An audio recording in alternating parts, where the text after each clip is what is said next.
Hey guys, Tammy here. And in this video, we're going to talk about the number one strategy attorneys use in negotiation.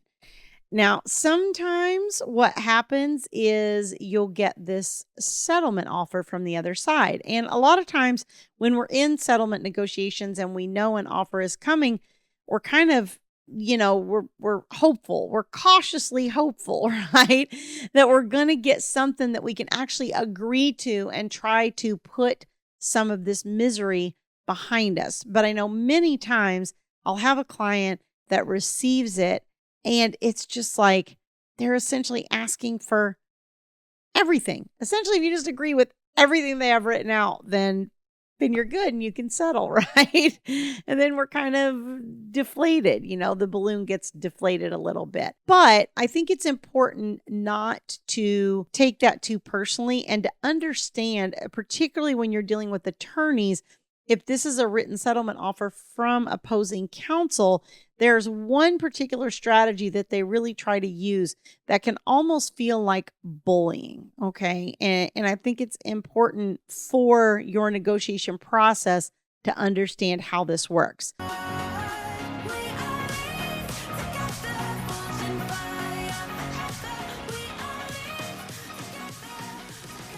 Before I explain it to you, let me just remind you, if you like my content and find it helpful, don't forget to hit like on this video.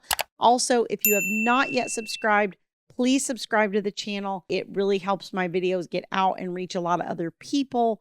So it really helps me and it helps others. So please make sure that you're doing that if you haven't already. When an attorney sends a settlement, a lot of times what they'll do is, and I, just for the record, I hate this way of doing it, but this really is kind of how it's done. They will usually do it in letter form, okay? And they'll say, like, here's what we propose on this issue, and here's what we propose on this issue, and here's what we propose on this issue. And then a lot of times they'll give their reasoning on a particular issue of why they think it should be that way, okay? Now, a lot of times when they're explaining why they think it should be that way, they're going to say things that are obviously working against you, right? It's like, well, we'll agree to, let's say child support, for instance, we'll agree to support being set at this if your client agrees to the other terms and conditions. But if not, then we're going to ask that a forensic evaluation be done to ascertain their full income, or we're going to do discovery to acquire additional information about the amount of hours they work a week, or whatever threat they make. They make some kind of threat, usually in the process of this settlement negotiation, where it's kind of like, well, you can either get on board with this or, we can do these things. And this is really inflaming for most people. Like for most people, they get really angry. They get really upset. They feel really attacked. And it makes it hard to really digest the proposal in a lot of ways. So what the attorney is doing in that instance is they're trying to put you at risk, is what they call it, okay? And this is like my late husband, Thomas, who was an attorney, used to say, like, this is the number one thing that they're taught in law school, is that you win your case by putting the other side at risk, because the more the other side has to lose, the more they're potentially going to settle with you, right?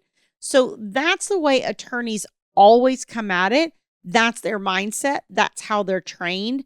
And so part of putting you at risk is telling you all the ways that the facts are against you, right? All the things in your case that work against you from a legal perspective, right? It's like, well, if we went to court, you would have all these things because these are the problems. And so they lay them out.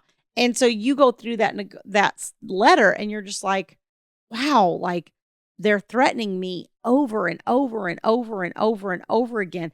And my point of like explaining this is it's not really a threat per se, and it's definitely not about you personally, right? This is how they're trained to do, and this is how most of them handle every single case that they have, right? They put the other side at risk. That's their job for their client, is to create risk for the other side. This is, again, one of those moments where we need to create some space. So when you get that offer, you need to take some time and sleep on it and digest it. And one of the things that I tell people to do is like, look, first of all, just take a day or two, right? Because if you can, obviously sometimes you have deadlines and you have to respond or whatever, but allow yourself as much time as you reasonably can and just let some of that emotion die down. Because in the first instance, when you're triggered, it's going to be really hard for you to make a rational assessment about any type of settlement offer. Then the next thing that I like to do is let's go through the settlement and figure out what pieces we agree with. Let's say we're talking about holiday schedule. Okay, let's just say that. We'll just say we're talking about that particular piece of a custody issue. And you have issues with a lot of the other things, but the holiday schedule in particular, you don't really have an issue with. You're fine with everything that's in there. Then you just go, okay, I'm okay with this section of it, and I'm going to kind of mark that off the list of things to deal with, right? So you want to go through and kind of weed out all the things that you feel like you're in agreement with or that you can agree with. Once you get that done, you kind of narrowed the focus on it, right?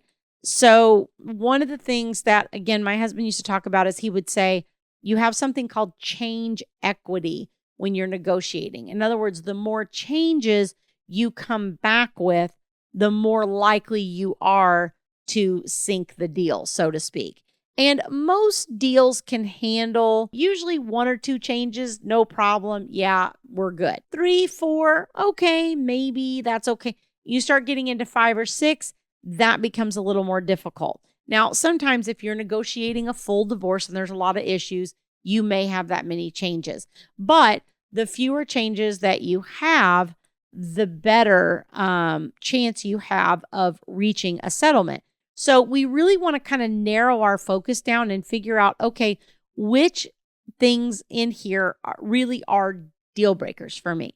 So after we set aside all of the things that it's like, okay, I agree with that, or I can't agree with that, or whatever, now I've got these 4 things left that I don't agree with that I think need to be changed. You want to try to make those changes. You want to think about change equity, and you want to try to make those changes as little as possible, as minimal as possible. Let's say they propose a 2255 parenting schedule, okay?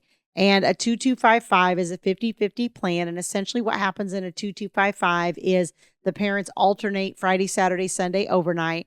And then one parent has Monday, Tuesday overnight every week. And the other parent has Wednesday, Thursday overnight every week.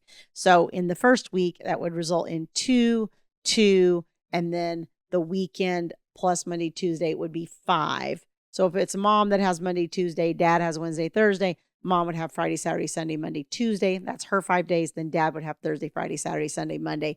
That's his 5 days. And then it goes back to mom, right? So we think about schedules in 2-week increments. But let's say the other parent is proposing a 2255.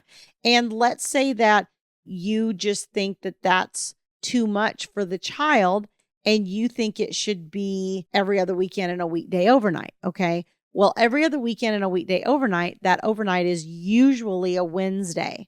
So if the other parent said, okay, I'll take Wednesday, Thursday, like let's say in this instance, it's dad who has proposed the 2255 and dad says, I'll take Wednesday, Thursday. Then mom could say, mom's response to that could be, well, I'm in agreement with most of the parenting plan, because you want to kind of give the illusion of agreeing as much as you can, especially when you're dealing with a high conflict or narcissistic person. And so you could say, well, I agree with most of the parenting plan. I would just propose that there not be a Thursday overnight every week, but all the other nights I'm okay with, but no Thursdays. That would essentially give you every other weekend and a weekday overnight, right? But really all I'm saying is we're scratching the Thursdays, which feels a lot more minimal than saying, well, I'm not okay with a 2255. I want every other weekend and a weekday overnight, right? That just feels like a bigger jump mentally. But when you're just removing one overnight per week or just adding one overnight per week or something like that, that's kind of minimal. Okay. You want to accomplish the change you want in as few changes as possible, if that makes sense. And again, especially when you're dealing with a narcissistic person, when you can say things like, look, I agree with this for the most part. I just want this one small tweak. It makes them feel like they're in control, like this was dictated by them, like it was their decision. So you want to use that kind of control factor that they have to your advantage as much as you possibly can. So if you'd like more help learning how to negotiate and understand your negotiations and what's successful and what isn't, especially in dealing with a narcissist, you can go to divorceuniversityonline.com/VIP-coaching. There's information on that page on my group coaching and my one-on-one premium VIP coaching. You can learn more about those and figure out if one of those would be a good fit for you. Okay, see you guys next time.